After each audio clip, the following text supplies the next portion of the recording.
Students, today we are going to discuss on the another type of animal tissue. Yes, students, today we are going to discuss on the topic connective tissue. Connective tissue. Students, as its name confirms that this kind of animal tissue is associated with the type of tissue that helps in connecting two or more organs, or you can say that body parts. Yes, students, that's why such kind of tissues are classified as connective tissue. The connective tissues are primarily classified into three categories.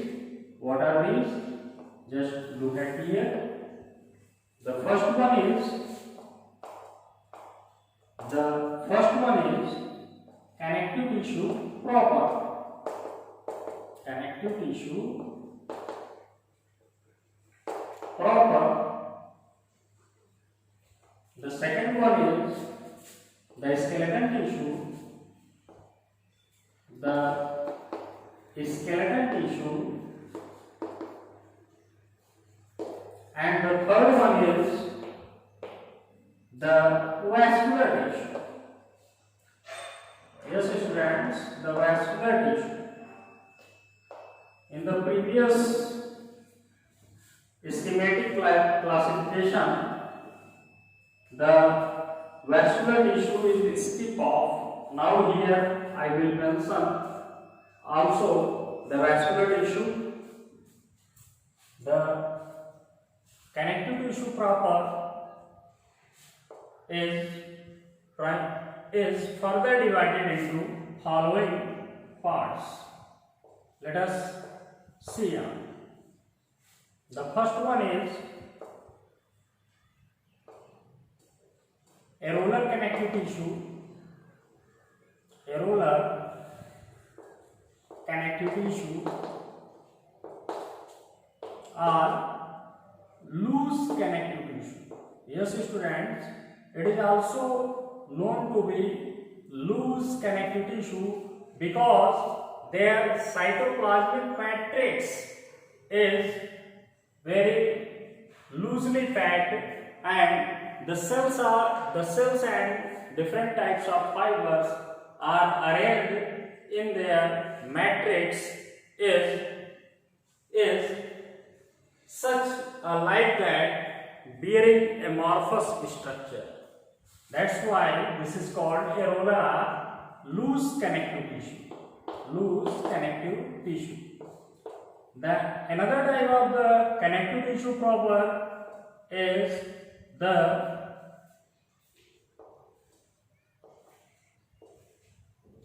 dense fibrous connective tissue. Dense fibrous connective tissue. The dense fibrous connective tissue are further classified into two categories. What are these? The first one is the white fibrous connective tissue. White fibrous connective tissue. Here the CT stands for connective tissue. And the second one is the yellow elastic fibrous connective tissue. Yellow elastic fibrous connective tissue. Its name after the kinds and appearance of color of the tissues. That's why they are said to be white fibrous, and this is said to be yellow elastic fiber, because it contains more amount of collagen fibers that contains more amount of calcium, whereas the yellow elastic fibers are yellow in color and they mainly contain eosin proteins, and they are helpful in connecting the bones to bones. It means they are present at the region where ligaments are formed. Now students, the another type of connective tissue proper is adipose connective tissue. Yes students, adipose connective tissue. What are adipose connective tissue? The adipose connective tissue has abundant number of cells that are called adipocytes. The adipocyte cells are well known for the storage of fats. They help in the balancing and regulating the body temperature, as well as provides the more amount of energy during the process of oxidation, and this stored amount of fats helps in providing the energy during the time when we does not take any diet for long duration of time. Such kind of connective tissue also forms the massive and saddle regions in our body, as well as on our delicate organs, that helps in protecting them. Now students, the second type of connective tissue is skeletal tissue. The skeletal tissue are of following two types. What are these? Let's see on. The first one is the cartilage. Cartilage or cartilaginous connective tissue, and the second one is the bone. What is students? The bone.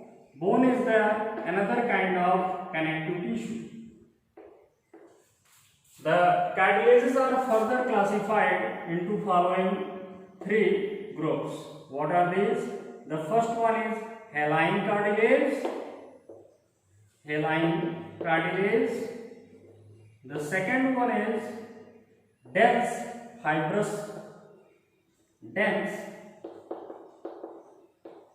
cartilage.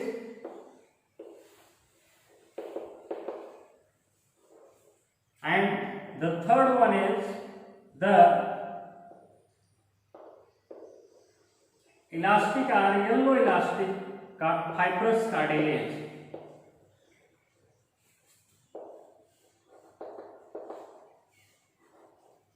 First of all, now we are going to classify the types of bones. Bones are also classified into following three categories.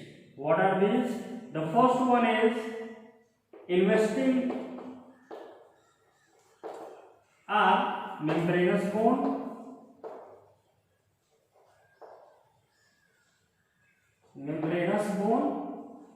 The second one is the cartilage or replacing bone.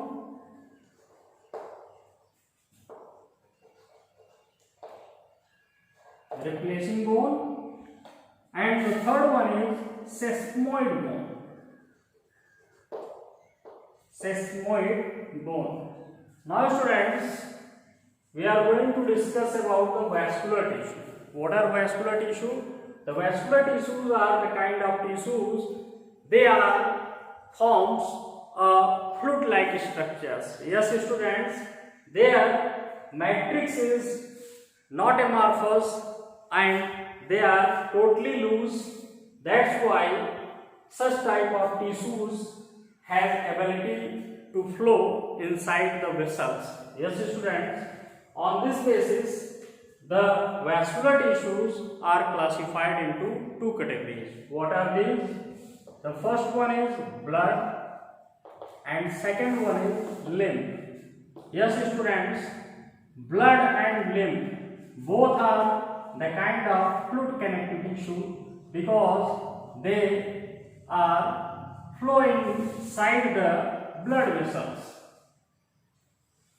The bloods are further classified into two categories because it is consist of two types of constituents.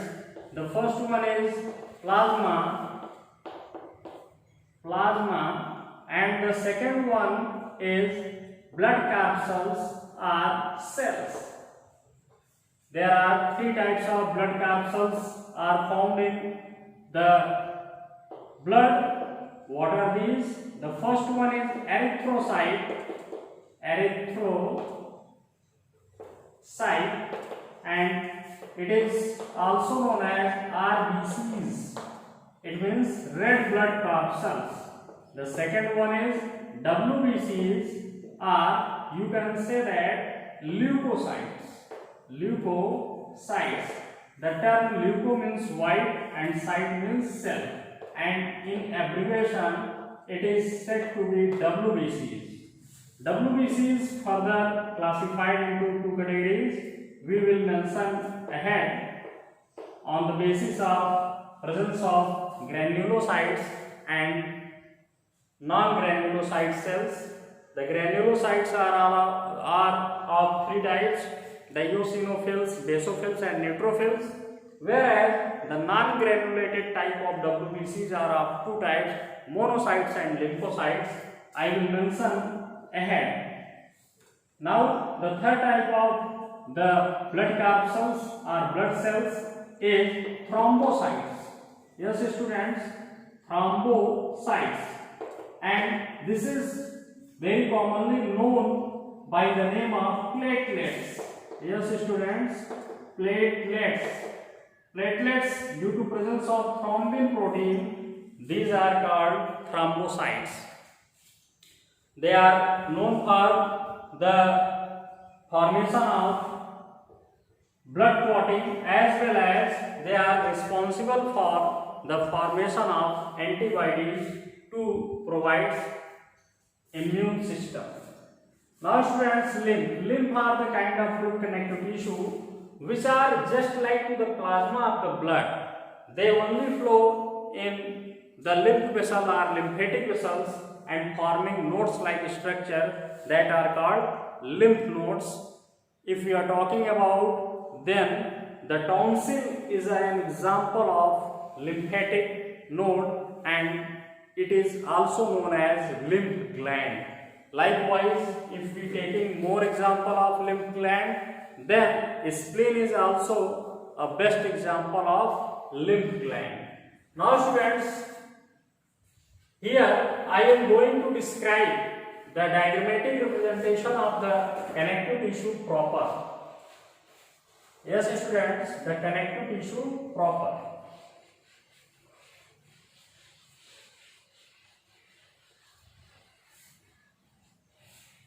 The connective tissue proper has very complex structure.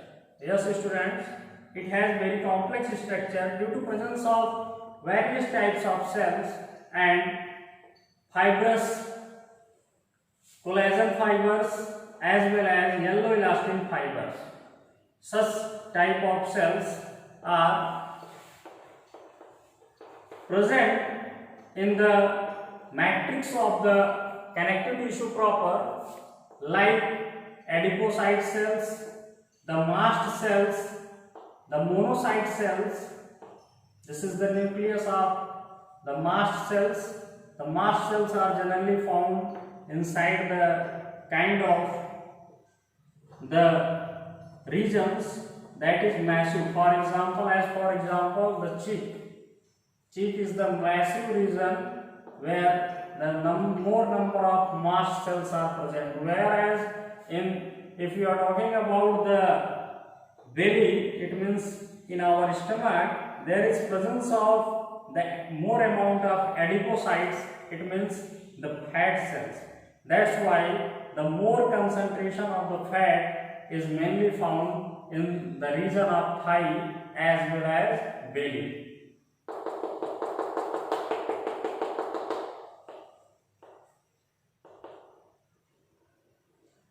There is very large shape of nucleus is found in monocyte cells. This is the monocyte cell. This is the mast cell. Now here I gave the structure of fibroblast cells. These helps in the formation of fibers. These are This is yellow elastin fibers. Yellow elastic fibers, because they have the ability of elasticity, that's why it is called yellow elastic fiber. They are darker yellow in structure and in appearance. Yellow elastic fibers. They are mainly consist of protein known as actin and myosin. Now students, these are the collagen fibers, and due to concentration of the calcium ion, this is called collagen fiber or white fiber or white fibers. White fibers are collagen fibers. Now students, the matrix of the connective tissue is not more compactly packed. They are somewhat loosely packed. That's why the connective tissue proper is also known to be the loose or a roller connective tissue. This is the adipocytes. Adipocyte, or you can say fat cells. Fat cells. And this is the matrix. Thus students, here we notice that there is the various types of cells present inside the connective tissue proper. This is the mast cell that is generally found in the massive region of the body. This is the monocyte cells. The monocyte cells helps in the formation of antibodies. This is the fibroblast cell. The fibroblast cells are well known for the formation of elastin fibers and white fibrous connective tissue. Thus students, this is the diagrammatic representation of the connective tissue proper. Thanks students for joining today's lecture.